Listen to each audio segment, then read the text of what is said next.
Welcome to the Ernie Chambers Show.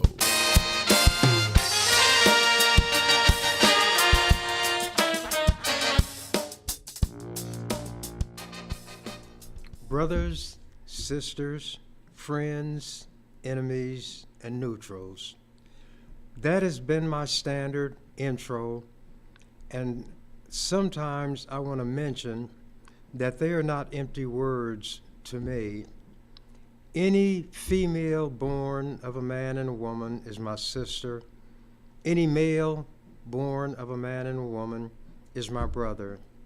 Sometimes we're quick to judge other people on the basis of one action or something somebody else has to say. But that's where what Jesus said comes into play. As ye would that men should do unto you, do ye even so unto them likewise. Or as people say, do unto others as you would have them do unto you. There is so much hatred abroad in the land. It's being sown by the people who are in the top political offices. Whoever's president has an awesome responsibility. Just by virtue of being in that office, he is given much more significance to what he does when he speaks. That's one place where I don't have to say he or she, because there has never been a female president. Maybe there never will be. But if women, could forget their differences and look at their gender and recognize that they are put in an inferior position. I don't care if they're the head of a company.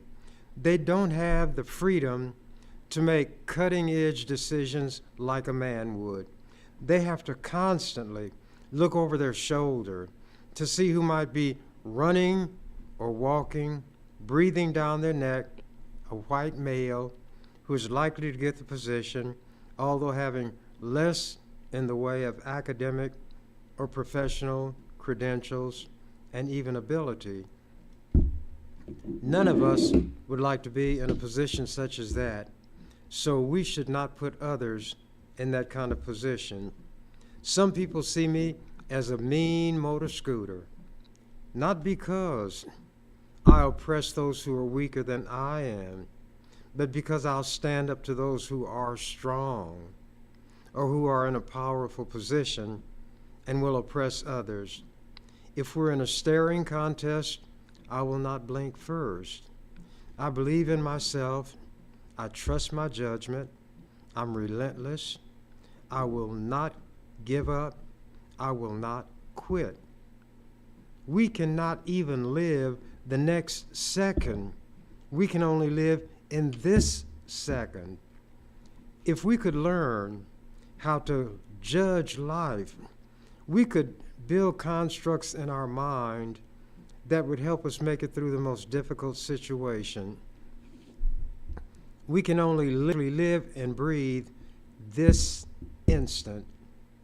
We may be able to breathe the next instant, but a time will come when we will breathe out and not breathe in again. This could be that time for me.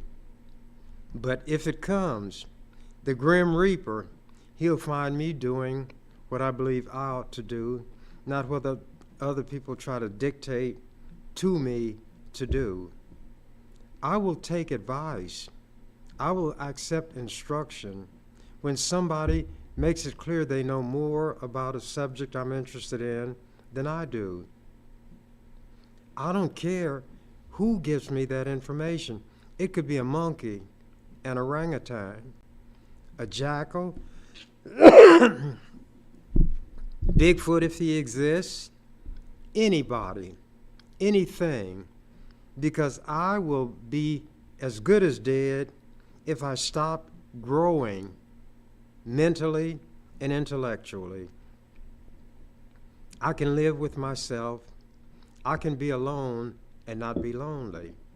I don't need other people in the sense of not being able to function if there's not somebody there urging me on. But we are fortunate if we do have genuine friends. That was just a little something I felt led to say. By the way, I've never referred to myself as an atheist, but other people do. If you don't belong to a church, you don't believe the way they believe, or tell them, I don't have any inclination to get into spiritualism, witches, ghosts, goblins, and so forth. Others apply that label to me, just as they might apply the N-word or other derogatory terms. But what you see in me is what you get. Here is something that I offered to the legislature April 19th, 1985. How long ago would that be? 85 plus 15 is 100. So that brings us to the century mark. 15 years. We're 24 years past that mark. So 24 plus 15 should be, the last time I calculated, 39. So this was offered by me 39 years ago. It was designated Legislative Resolution 97. Whereas the President of the United States is scheduled to attend an economic summit in West Germany in May, and whereas during his visit, the President plans to visit Bitburg Military Cemetery and place a wreath to pay respect to those buried there, and whereas more than 30 members of Hitler's SS are buried there. They were called the Death's Head, the Schutzstaffel. Whereas the SS, rather than soldiers in the ordinary sense of the term, were an elite corps who operated Nazi concentration camps, including death camps. Whereas the Nazi regime's final solution to the Jewish problem consisted of driving out/exterminating all Jews in Europe. And whereas, pursuant to the final solution plan, the SS presided over the murder of more than 6 million Jews, employing the most cruel and inhuman methods of starvation, forced labor, torture, experimentation, shooting, gassing, burning, and burying alive. And whereas the genocidal atrocity spanned many months and spawned unspeakable human suffering, and whereas hundreds of thousands of soldiers and civilians of various races, nationalities, and religions died fighting against the Nazi horror, and whereas the United States played an active role in the prosecution of Nazi war criminals at the Nuremberg trials, and whereas the Holocaust should forever remain an active ingredient in the collective memory of humanity, and whereas the Nazi slaughter of Jews, Gypsies, and Eastern Europeans was facilitated by a, quote, business as usual, unquote, attitude on the part of much of the world.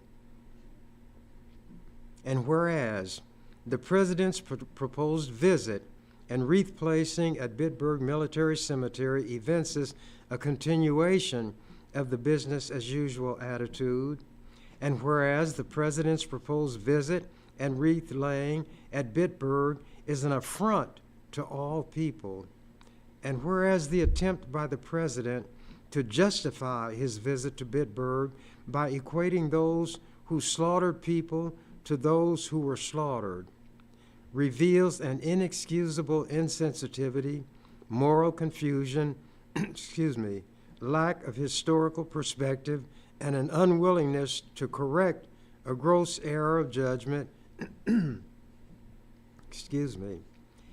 whereas the belated addition to his itinerary of a visit to a Nazi concentration camp neither justifies his visit to Bitburg nor erases the inappropriateness of such visit, and whereas the ill-advised act of the President may be misperceived by the rest of the world as representing the will of the American people and may appear to be a pardoning of all unpunished war crimes, now therefore be it resolved by the members of the 89th Legislature of Nebraska, first session, number 1, that the legislature joins with other groups and individuals in imploring the President to show, quote, a decent respect for the opinion of mankind, unquote, and cancel his proposed visit to Bitburg Military Cemetery. 2, that the legislature calls on the members of the Nebraska congressional delegation to initiate or support efforts by the United States Senate and the United States House of Representatives to persuade the President to cancel his proposed visit to Bitburg Military Cemetery, that a copy of this resolution be transmitted to the President of the United States, the U.S. Secretary of State George Shultz, and each member of the Nebraska congressional delegation. He made the visit. He laid the wreath in disregard of all. I read that for a purpose. I would not offer that resolution today. Not that history changes, not that what happened during that period was not as horrific as it has been portrayed, but because of what the descendants of those who were the victims of the Holocaust are now doing in terms of perpetrating a Holocaust of their own on the Palestinian people. European Jews came to Palestine. Unfortunately, the Palestinians did not stop them when they perhaps could have. And the rest of the story, as they say, is known. The Jews took over. They continued to push the Palestinians farther and farther in one direction, brought more European Jews, and those who were there took the homes of Palestinians. Those who would not voluntarily leave their homes were physically thrown out. Homes were bulldozed to make room for these Jewish so-called settlers. Then the IDP, the Israeli Defense Force, IDF, whatever it is, the other call them, as I say, the Israeli SS, would come in and say, this is now a part of Israel. Jewish settlement is a part of the Jewish land, and you Palestinians just have to find some place else to go. Excuse me. How would you feel if somebody came into your house and took it from you and said, get out? And you said, where can I go? I have children. I don't care where you go, just so you go away from here. Get out. And then can call armed soldiers to force you out. That's what the Jews did. The Israelis did. And then every time somebody comes at them about the wrong, they wave what I call the bloody shirt of the Holocaust and use that as an excuse for their Nazi-like activities. I'm going to read from an article in the Omaha World Herald. It was March 3rd, last month. Airstrikes by Israel. No, it was April. See how I make mistakes? You won't be able to tell whether it's on purpose or not, but it shows I'm human. Just a few days ago, maybe it was yesterday, and yesterday's gone. Airstrikes by Israel kill 7 aid workers. Allies condemn deaths. Charities suspend food deliveries in Gaza. Gaza Strip. Some of Israel's closest allies on Tuesday condemned the deaths of 7 aid workers who were killed by airstrikes in Gaza, a loss that prompted multiple charities to suspend food deliveries to Palestinians on the brink of starvation. The deaths of the world's central kitchen workers threatened to set back efforts by the U.S. and other countries to open a maritime, that's waterway, corridor for aid from Cyprus to help ease the desperate conditions in northern Gaza. Ships still laden with some 240 tons of aid from the charitable group turned back from Gaza just a day after arriving, according to Cyprus. Other humanitarian aid organizations also suspended operations in Gaza, saying it was too dangerous to offer help. Israel has allowed only a trickle of food and supplies into Gaza's devastated north, where experts say famine is imminent. The Jews didn't learn anything from the Holocaust, did they? There are people who deny that the Holocaust occurred. Based on what Jews are doing now, those Holocaust deniers may get more credibility accorded them by people who don't believe them, but want to take a shot at what Israel is doing now. And Bush, not Bush this time, Biden, with his chicken-hearted self, has approved billions of dollars in military equipment to Israel instead of extra powerful bombs. The Palestinians have no airplanes. They have no tanks. They have no rockets. They have no guns. They have nothing but flesh, bone, blood, and human life, which is being torn from them by these Jews who call themselves God's chosen people. Will God and Satan unite and become one when Jews who do what they're doing in Israel to the people in Gaza, the Palestinians, their God must be, in fact, a demon. Continuing. The dead from Monday night's strikes included 3 British citizens, Polish and Australian nationals, a Canadian-American dual national, and a Palestinian. Those countries have been key backers of Israel's nearly 6-month-old offensive in Gaza, and several of them denounced the killings because it was their own now. Now the killing is bad. I would say close to 50,000 Palestinians have been killed, mostly women and children. It's just like when the racists in America would attack young black children trying to go to school. One of the most famous paintings, I'm not going to tell you the guy's name, but he painted covers for the Saturday Evening Post, was of this very little 6-year-old girl surrounded by a cordon, a big, beefy white man escorting her to school with her little school book. These vicious, grown, screaming, cowardly white men and savage women screaming at this little girl. That's America, the real America.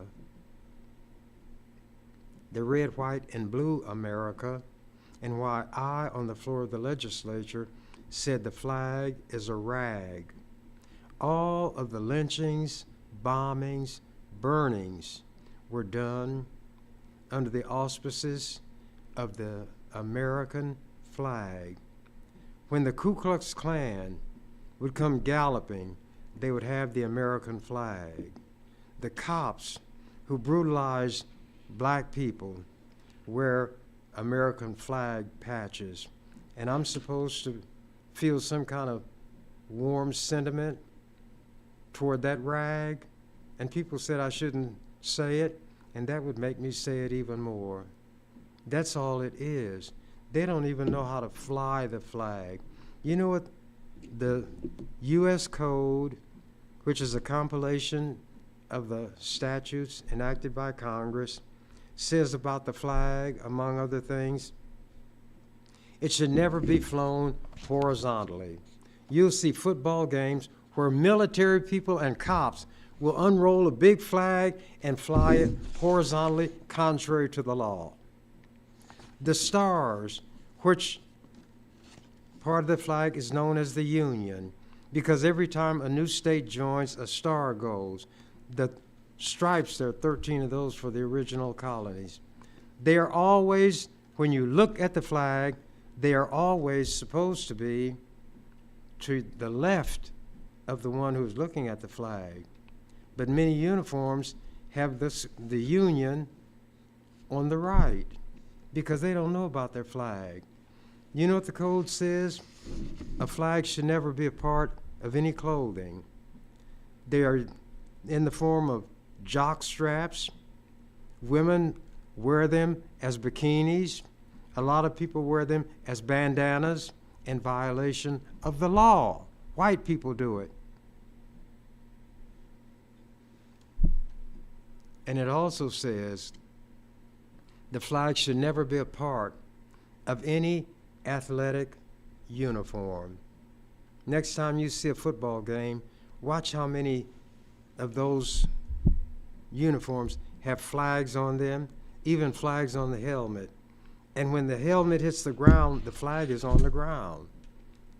Yet, when the young black player and others with him eventually took a knee when the national anthem was played, they were shouted at, spat upon, cursed by people who at the time were wearing the flag inappropriately and wearing it when it's not to be an article of clothing, because they didn't care about the flag. They are racist through and through. America has not changed. It's not going to change. But those of us who, despite all of this, will retain our humanity, will try to bring about a set of circumstances where everybody has the opportunity to develop fully, the opportunity to obtain a meaningful education, a job paying enough to support a person and his or her family, all of those things that are talked about on the Ozzie and Harriet shows, but they're not realities in this country, and precious little is being made, little effort is being put forth to make them so. So anybody would be better as president than Biden. Some people could not vote for Trump if it cost them their life, but they'll just not vote for Biden because of the way he is giving a blind eye to what the Jews are doing to slaughter the Palestinians. So they're just not going to vote for anybody, and that means Trump may be your next president if he's not in jail. And let me show you how stupid these white Americans are.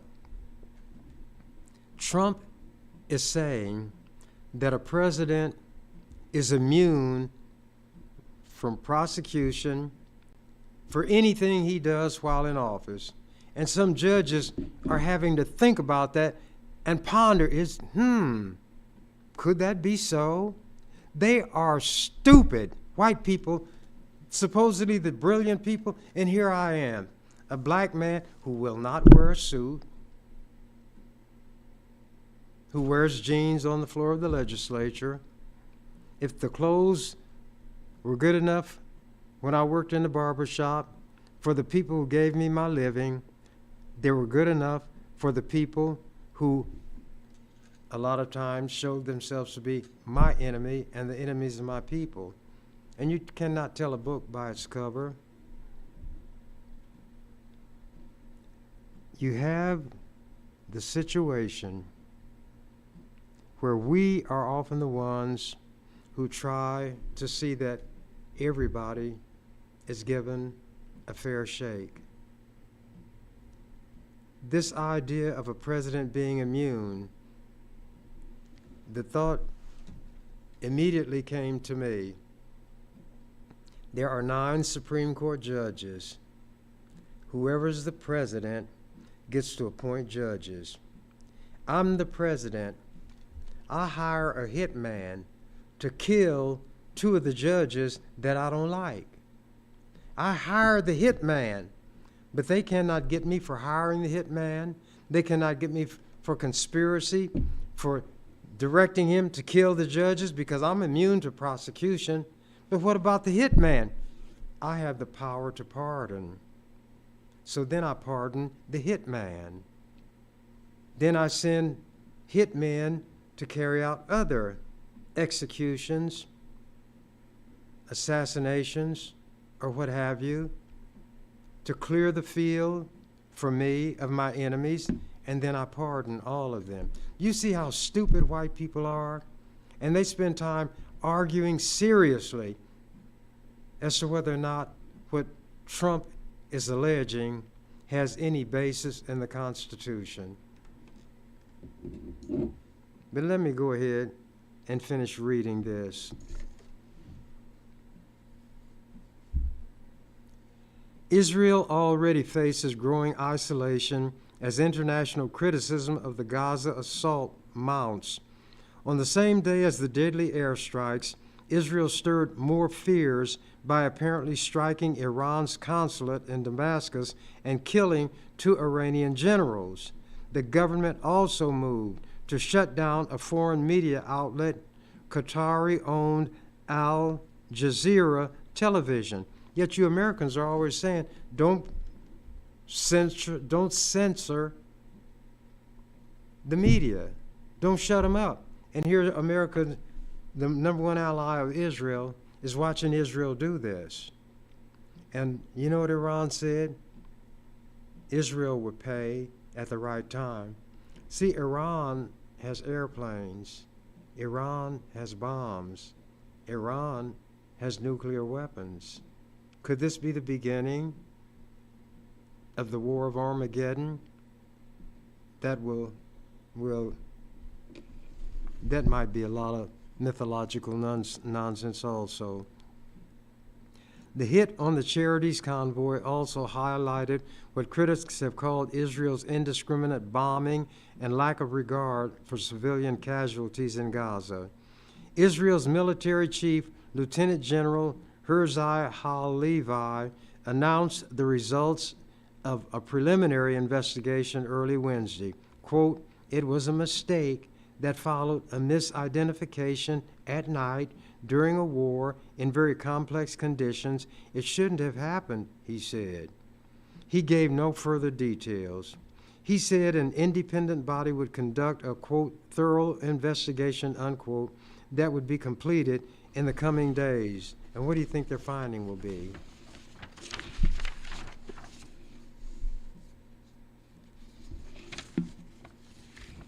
Israeli Prime Minister Benjamin Netanyahu had earlier acknowledged the, quote, "unintended strike on innocent people," unquote, and said officials would work to ensure it does not happen again. World Central Kitchen said it had coordinated with the Israeli military over the movement of its cars. 3 vehicles moving at large. Remember, the World Central Kitchen had coordinated the movement of this convoy with the Israelis. 3 vehicles moving at large distances apart were hit in succession. Boom, boom, boom. No mistake.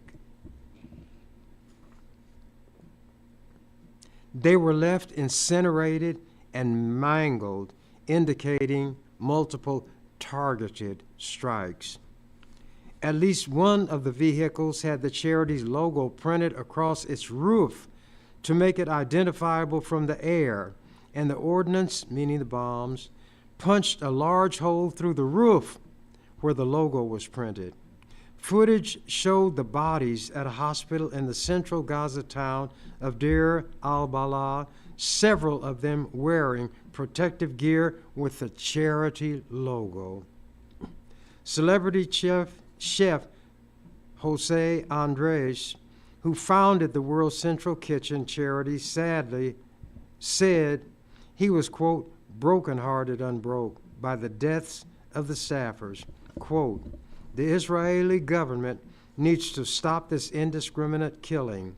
It needs to stop restricting humanitarian aid, stop killing civilians and aid workers, and stop using food as a weapon, he wrote on X, formerly Twitter. The U.S., Britain, Poland, Australia, and Canada all called on Israel to give answers on the deaths. Israeli Defense Minister Yoav Gallant launched an investigation and ordered the opening of a joint situation room enabling coordination between the military and aid groups. Yeah, Jesse James investigates Frank James, and the ones who are going to review their findings, the Dalton brothers. That's the way these Jews are functioning. Then they're going to say people are anti-Semitic because they condemn what the Jews do, which in some cases is worse than what the Nazis did, allegedly, to the Jews. But anger among its allies could put new pressure on Israel. The British government summoned Israel's ambassador for a rebuke and called for an immediate humanitarian pause to allow more aid in and for release of hostages. British Prime Minister Rishi Sunak told Netanyahu that he was, quote, appalled, unquote, by the workers' deaths and described the situation in Gaza as, quote, increasingly intolerable, unquote. White House National Security spokesman John Kirby said the U.S. was, quote, outraged, unquote, to hear of the strikes, yet they're making billions of dollars in new military aid, including super bombs, available to Israel.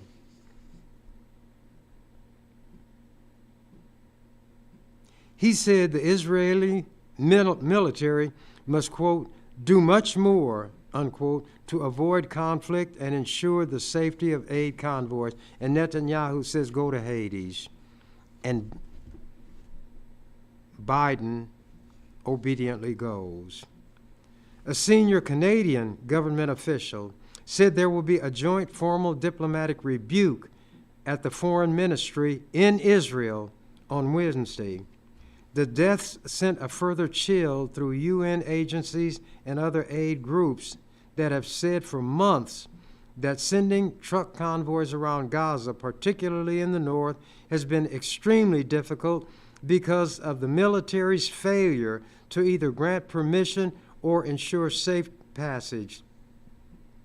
Israel has barred UNRWA, the main UN agency in Gaza, from making deliveries to the north, where the people are worse off and need it most. The U.S. and other countries have been working to set up the sea passage from Cyprus to get around the difficulties. World Central Kitchen was key to the new route. ANERA, a Washington-based aid group that has been operating in the Palestinian territories for decades, said that in the wake of the strikes, it was taking the, quote, unprecedented, unquote, step of pausing its own operations in Gaza, where it had been helping to provide around 150,000 meals daily. The UN says more than 180 humanitarian workers have been killed in the war, and Biden is continuing to give Israel billions of dollars worth of military aid. Palestine, this is not a war. This is a slaughter. The Palestinians have no guns. It is a slaughter.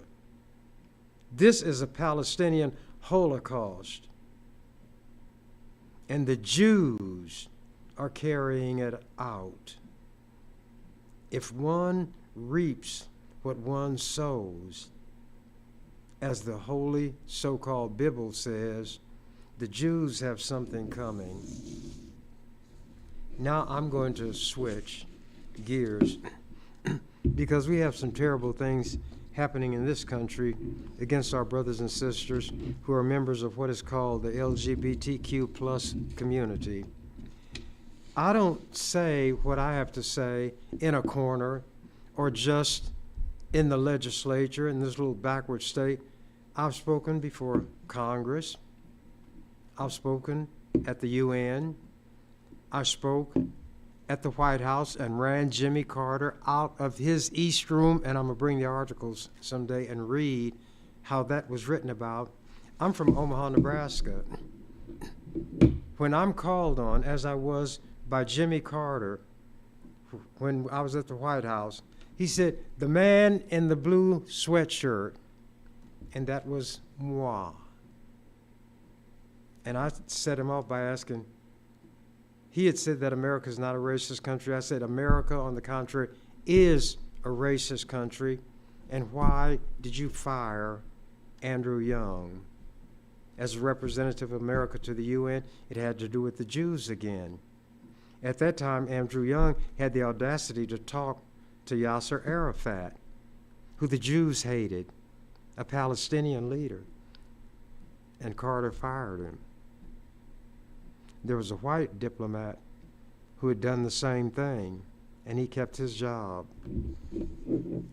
This article is dated May 19th, 1996. Testifying before Congress is another day at the office for Chambers. Lincoln Journal-Star. There he was, resplendent in a purple sweatshirt, testifying before Congress last week, none other than Senator Ernie Chambers, part of a panel of 5 legislators from various states testifying on a bill dealing with the same-sex marriage issue. Anyone who expected Chambers to change his attire or his style for this occasion would have been disappointed. Instead, a subcommittee of the House Judiciary Committee and a C-SPAN audience were treated/subjected to the same Ernie with whom Nebraskans have become so familiar. Chambers started off musing whether the HON period that preceded his and other panelists' names on their nameplates meant that they were being called honey.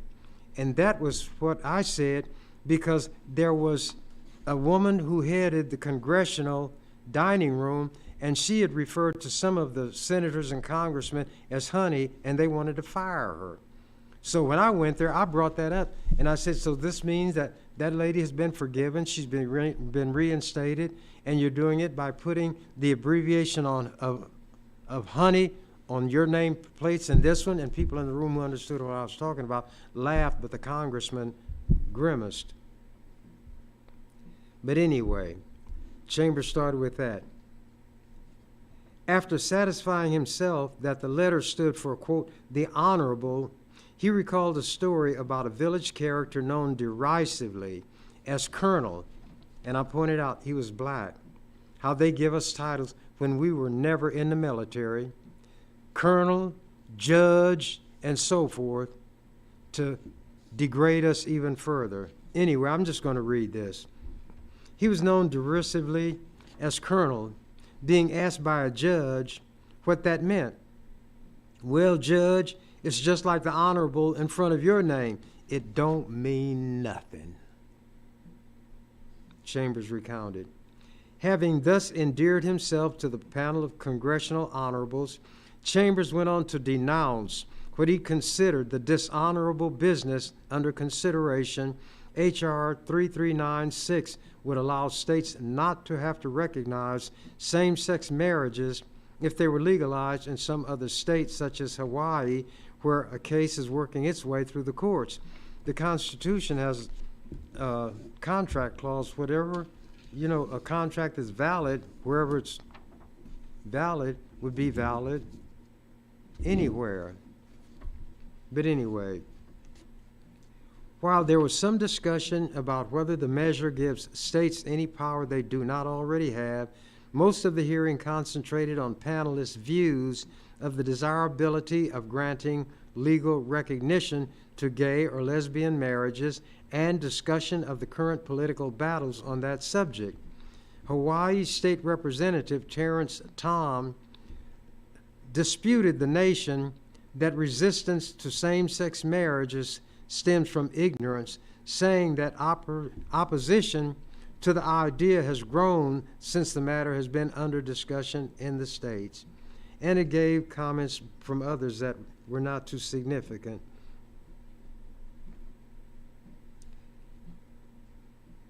Oh. That led, I had made a comment that there were biblical characters who had multiple wives.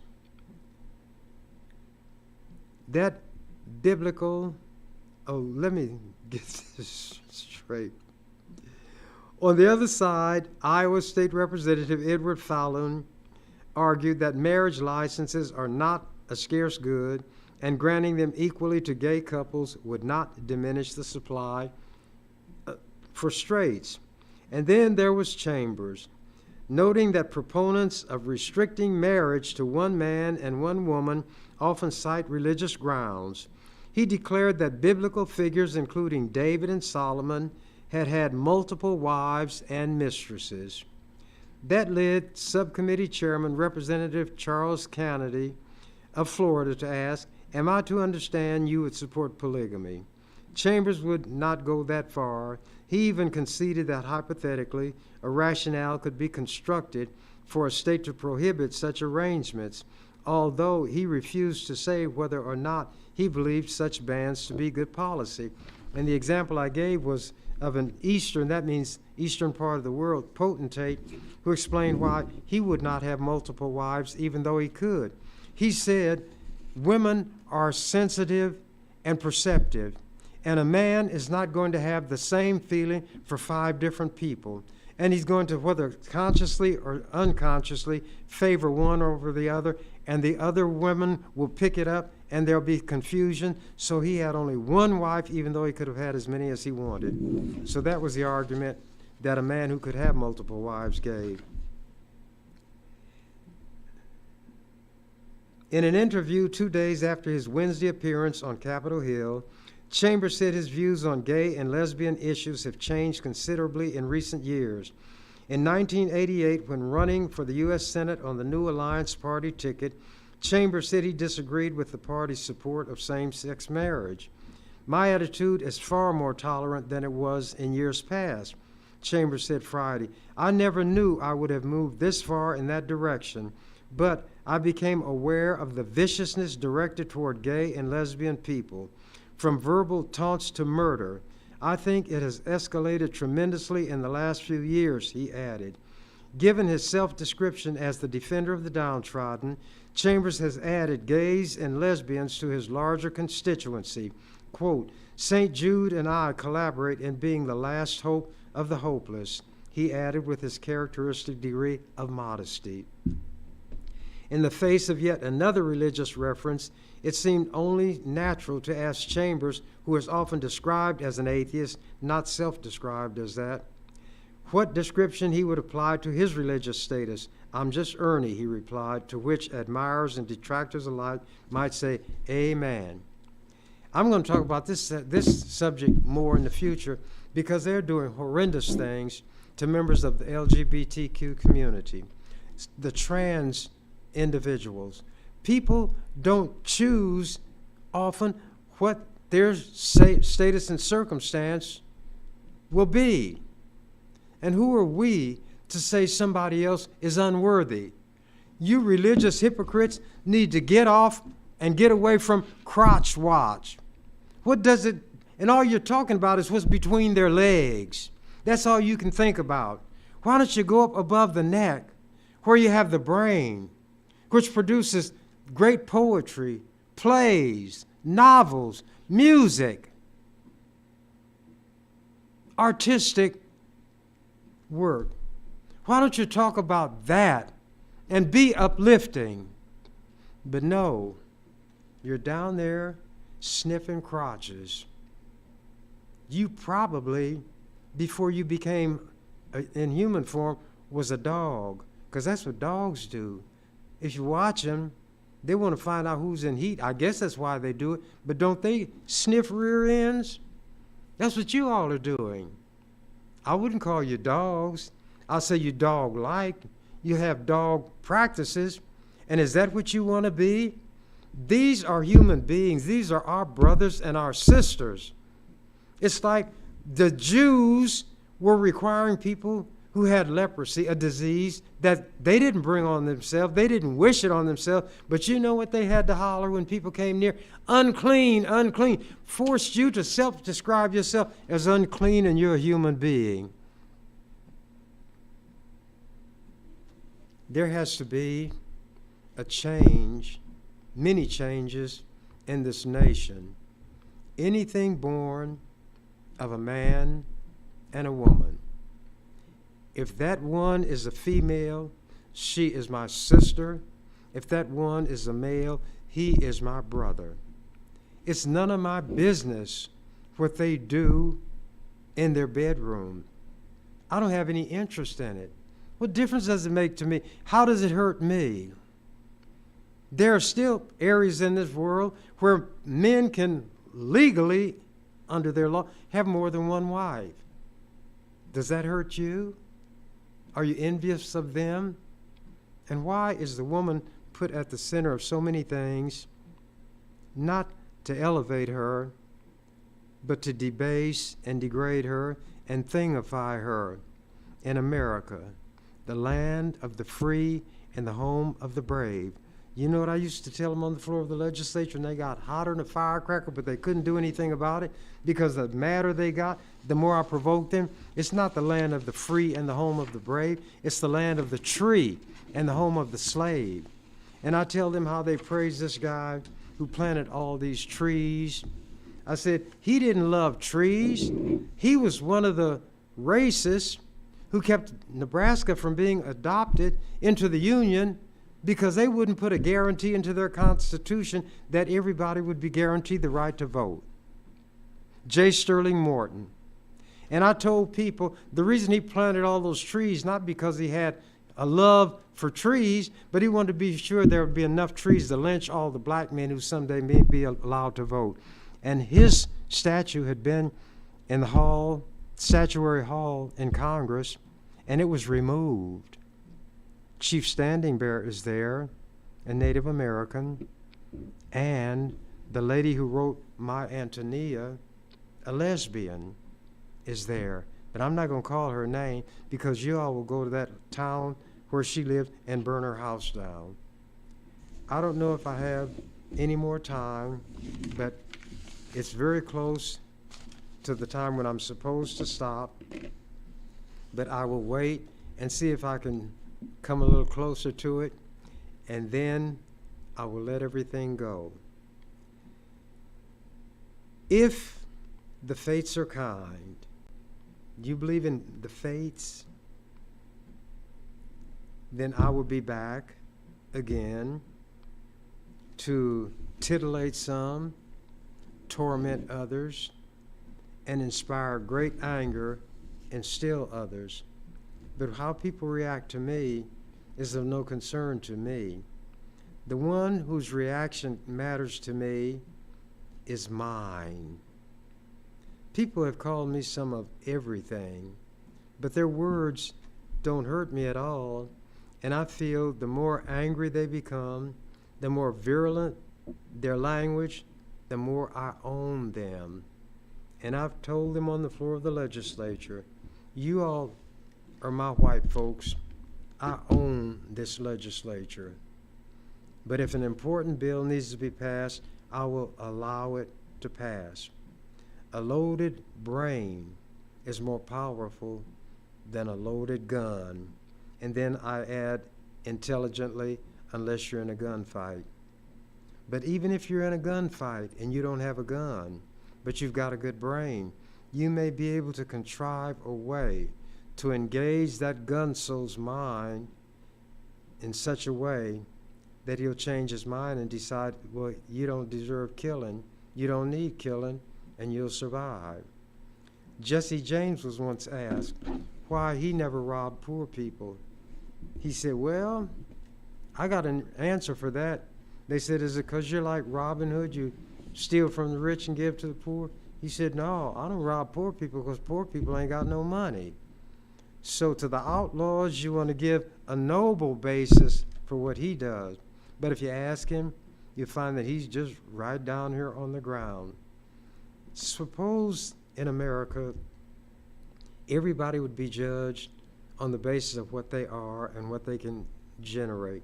Think of the actors and actresses, the musicians, the poets, the novelists that will never be because somebody had blown out the light of inspiration that was in their brain when they were very young, or frustrated them to such an extent when they were older that they said it's not worth the aggravation. America could be what they profess to be now, and that is the greatest place to live on the face of the earth, because there probably are more different nationalities, ethnicities, races, or however you're going to categorize the people between Canada and the Gulf of Mexico, the Pacific Ocean, and the Atlantic Ocean. That landmass might have the greatest potential in the world, but potential which is not brought into fruition is of no value whatsoever. If land lies fallow, nobody benefits from it, but if you plant crops, you provide food, and if you get more than you need, and more than you need to sell for your purposes, and share it with those who have nothing, then your country and your people would indeed be blessed. I don't say it comes from a ghost or a spirit. I say it comes from your ingenuity, your hard work, and then your generosity. Some of the hatred would begin to soften. The haters would begin to be isolated more and more. People like Trump would be laughed to scorn if they said, I want to be the president of the United States. What they say Roosevelt proved was that somebody could be president for life. Others say that Eisenhower proved that anybody can be president. And I say what Trump proved is that you don't need a president. But keep in mind what I said, and somebody out there might tell it to Trump. If a president is immune from prosecution, no matter what he or she does while in office, that president can hire hitmen to kill up whoever they want to have killed and then pardon all of them. He has already said that the ones who attack the Capitol are heroes, that they are patriots, and that if he's president, he's going to pardon them, he's going to give them an apology. He hypocritically goes to some of the funerals of police officers or the wakes because he wants to show he's for law and order. But those he justifies attacking the Capitol had attacked police officers. And Americans are so shallow, they don't put two and two together and get four. He has got some of those people mesmerized. So now I think my time is up. Thank you for yours. You've been watching The Ernie Chambers Show. If you'd like to leave suggestions, email us at ewcfacts@gmail.com. That's ewcfacts@gmail.com. This is an EWC Communications production.